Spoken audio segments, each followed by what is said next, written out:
Salam dan bahagia. Perkenalkan, kami dari kelompok 5 pasar modal akan membahas tentang pasar modal syariah. Sebelum ke materi, kami perkenalan terlebih dahulu. Nama saya Amar Mustafa Arifin, NIM 2018 008114, dan rekan saya. Saya Nuintan, NIM 2018 008095. Saya Cynthia Kartika Dewi, NIM 2018 008 085. Saya Diandra Indah Kusuma Putri, NIM 2018 008 117. Untuk materi pertama akan dijelaskan oleh Amar Mustafa Arifin. Untuk mengawali pembahasan mengenai pasar modal syariah, saya akan mulai dari sejarah pasar modal syariah.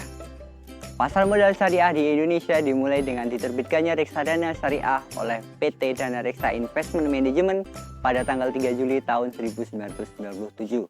Selanjutnya BI bekerja sama dengan PT Dana Reksa Investment Management dan meluncurkan Jakarta Islamic Index pada tanggal 3 Juli tahun 2000 yang bertujuan untuk memandu investor yang ingin menginvestasikan dananya secara syariah.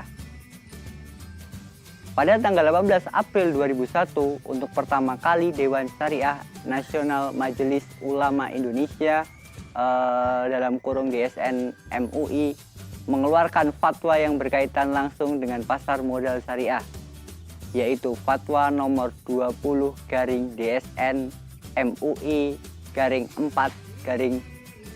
2001 tentang pedoman pelaksanaan investasi untuk reksadana syariah dari sisi kelembagaan dana syariah Bapepam LK.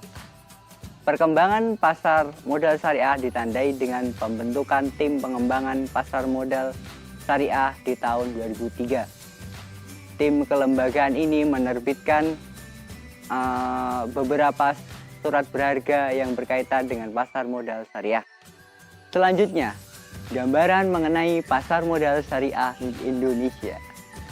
Sejak secara resmi Bapepam meluncurkan model pasar modal syariah pada tanggal 14 dan 15 Maret tahun 2003, dalam perjalanannya perkembangan dan pertumbuhan transaksi efek syariah di pasar modal Indonesia terus meningkat. Dilihat dari kenyataannya, walaupun Indonesia mayoritas penduduknya beragama Islam, namun perkembangan pasar modal yang berbasis syariah dapat dikatakan sangat tertinggal jauh dari Malaysia. Karena Malaysia sudah bisa dikatakan telah menjadi pusat investasi syariah di dunia karena telah menerapkan instrumen transaksi syariah di industri pasar modalnya. Indonesia terlihat begitu tertinggal jauh dalam pengembangan investasi syariah di pasar modal. Pada sisi lain, harus diakui bahwa masih terdapat beberapa permasalahan mendasar yang menjadi kendala perkembangan pasar modal yang berprinsip syariah di Indonesia. Selain masih belum meratanya perusahaan atau pengetahuan masyarakat Indonesia tentang investasi pasar modal berbasis syariah, juga belum ditunjukkan dengan peraturan yang memadai tentang investasi syariah di pasar modal Indonesia, serta adanya anggapan bahwa untuk melakukan investasi syariah dibutuhkan biaya yang lebih mahal apabila dibandingkan dengan investasi pada sektor keuangan lainnya. Hal yang dianggap bisa mempengaruhi perkembangan pasar modal di Indonesia diantaranya adalah perkembangan jenis instrumen pasar modal syariah yang dikuatkan dengan fatwa DSN MUI. Perkembangan transaksi yang sesuai syariah atas instrumen pasar modal syariah dan perkembangan kelembagaan yang memantau macam dan transaksi modal syariah. Perbedaan mendasar dari pasar modal investasi konvensional dan dari pasar modal syariah terlihat pada instrumen dan mekanisme transaksinya. Sedangkan perbedaan nilai indeks saham syariah dengan nilai indeks saham konvensional terletak pada kriteria saham emiten yang harus memenuhi prinsip-prinsip dasar syariah. Beragamnya sarana dan produk investasi di Indonesia diharapkan masyarakat akan memiliki alternatif berinvestasi yang dianggap sesuai dengan keinginannya. Untuk materi selanjutnya akan dilanjutkan oleh Nui Intan. Oke, di sini saya akan melanjutkan presentasi dari teman saya. Di sini saya akan menjelaskan tentang perkembangan pasar modal syariah di Indonesia. Nah, dalam perkembangan pasar modal syariah di Indonesia ini bisa ditandai dari berbagai indikator. Salah satunya yaitu semakin meraknya perilaku pasar modal syariah yang mengeluarkan efek-efek syariah selain saham-saham dalam Jakarta Islamic Index, biasa disebut dengan JII. Selanjutnya, dalam perkembangan pasar modal syariah di Indonesia ini terdapat 6 fakta. Yang pertama, nomor 05/DSN MUI /4 tahun 2000 tentang jual beli saham. Yang kedua, nomor 20/DSN MUI /9 tahun 2000 tentang pedoman pelaksanaan investasi untuk reksadana syariah. Yang ketiga, nomor 32/DSN MUI /9 tahun 2002 tentang obligasi syariah. Yang keempat, nomor 33/DSN MUI /9 tahun 2002 tentang obligasi syariah mudharabah. Oke, yang kelima, nomor 44/DSN MUI /9 tahun 2003 tentang pasar modal dan pedoman umum penerapan prinsip syariah di bidang pasar modal. Dan yang terakhir, nomor 41/DSN MUI /3 tahun 2004 tentang obligasi syariah ijarah. Oke, selanjutnya saya akan menjelaskan tentang saham syariah. Kita semua tahu saham ini merupakan surat berharga yang mempresentasikan penyetoran modal ke dalam suatu perusahaan. Tetapi dalam prinsip syariah, penyetoran modal dilakukan pada perusahaan-perusahaan yang tidak melanggar prinsip-prinsip syariah seperti bidang perjudian, riba, dan memproduksi barang yang diharamkan seperti bir. Nah, saham-saham yang masuk dalam indeks syariah adalah emiten yang kegiatan usahanya tidak bertentangan dengan syariah.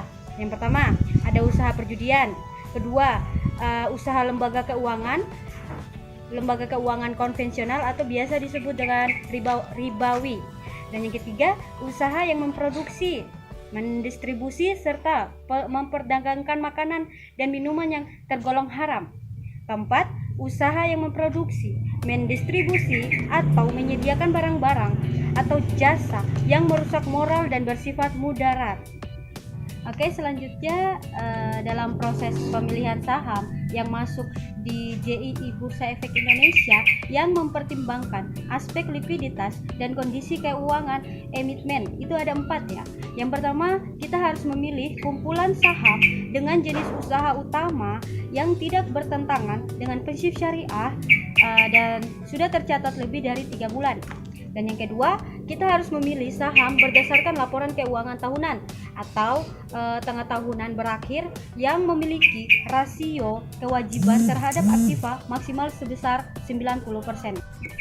Oke, proses selanjutnya yaitu kita harus memilih 60 saham dari susunan saham di atas berdasarkan urutan rata-rata kapitalisasi pasar terbesar selama 1 tahun terakhir.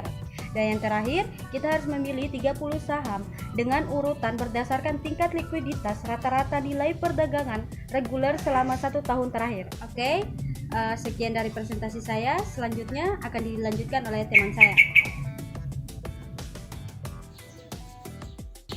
Saya Cynthia Kartika Dewi dan selanjutnya akan saya jelaskan mengenai obligasi syariah atau suku. Nah, apa sih obligasi syariah? Ada yang tahu nggak ya? Oke, obligasi syariah adalah suatu surat berharga jangka panjang berdasarkan prinsip syariah yang dikeluarkan emiten kepada pemegang obligasi syariah yang mewajibkan emiten untuk membayar pendapatan kepada pemegang obligasi syariah berupa bagi hasil, margin, fee, serta membayar kembali dana obligasi pada saat jatuh tempo.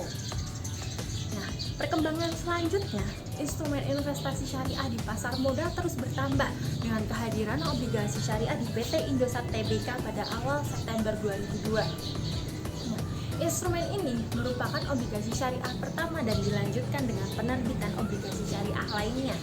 Pada tahun 2004 terbit untuk pertama kali obligasi syariah dengan akad sewa atau dikenal dengan obligasi syariah ijarah yang akan saya jelaskan nanti. Selanjutnya, pada tahun 2006 muncul instrumen baru yaitu reksadana indeks, di mana indeks yang dijadikan sebagai underlying adalah indeks JII atau Jakarta Islamic Index. Oke. Untuk penerbitan obligasi syariah ini ada beberapa persyaratan yang harus dipenuhi. Di sini ada 3 persyaratan yang harus dipenuhi. Yang pertama, aktivitas utama core business. Yang kedua, peringkat investment grade. Yang ketiga, keuntungan tambahan. Nah, yang pertama dulu yang akan saya bahas, aktivitas utama core business yang halal dan tidak bertentangan dengan substansi fatwa.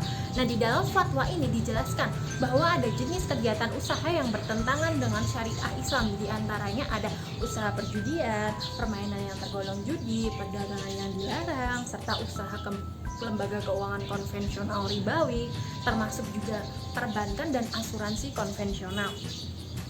Nah, yang kedua, peringkat investment grade yang memiliki fundamental usaha yang kuat, keuangan yang kuat, serta memiliki citra baik bagi publik. Nah, yang terakhir atau yang ketiga, keuntungan tambahan jika tidak termasuk dengan komponen JII. Di Indonesia terdapat 2 skema obligasi syariah. Yang pertama, obligasi syariah mudharabah, dan yang kedua, obligasi syariah ijaroh yang tadi. Yang pertama dulu yang akan saya bahas, obligasi syariah mudharabah.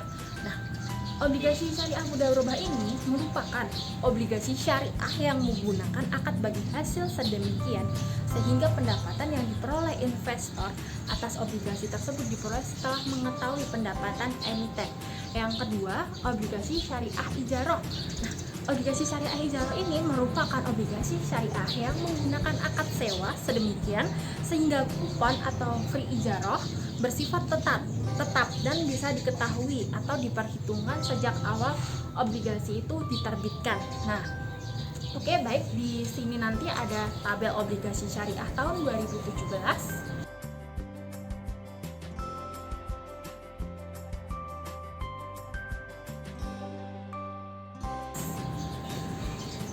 Dan baiklah, sekian presentasi dari saya. Slide selanjutnya akan dijelaskan oleh teman saya, Diandra. Saya Diandra Indah Kusuma Putri akan mempresentasikan materi selanjutnya tentang reksadana syariah.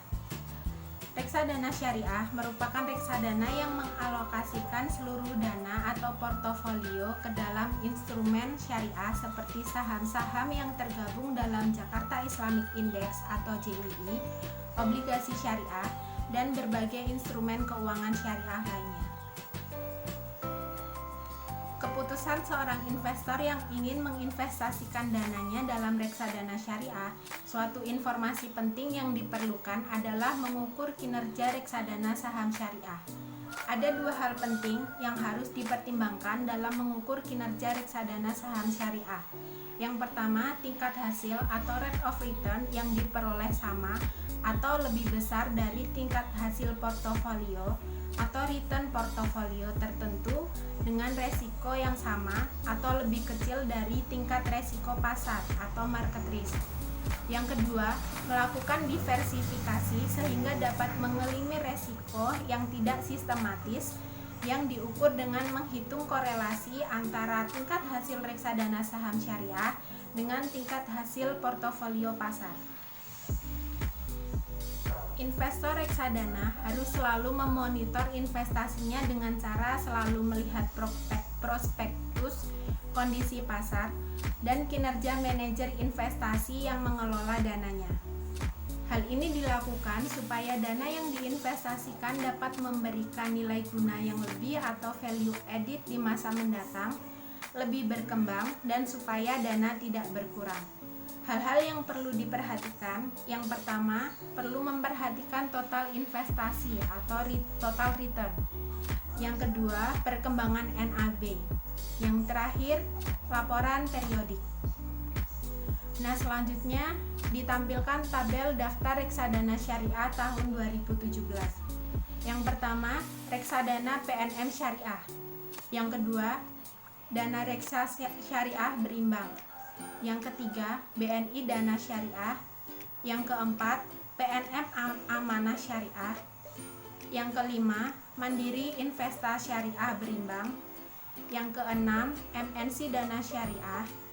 Yang ketujuh, Haji Syariah Fund. Yang ke-8, Amanah Syariah Fund. Yang ke-9, Dana Reksa Indeks Syariah.